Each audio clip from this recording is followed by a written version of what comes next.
this is Camps, a Swiss lathe manufacturer. I'm Sonia. Today I'd like to introduce a very important part of Swiss lathe, that's spindle cylinder.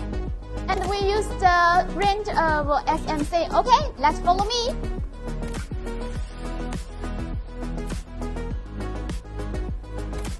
In Swiss lathe, the main function of the cylinder is to provide a stable climbing force and power to ensure the precise position, safe fixations of the workpiece during the processing.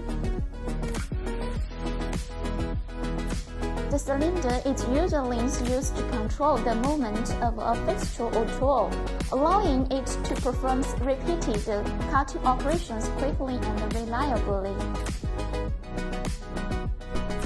It can be used in combination with automatic processing to help with multi-station processing and quick light change. That's all for today. If you like our video, please follow us. If you like our machine, please contact me.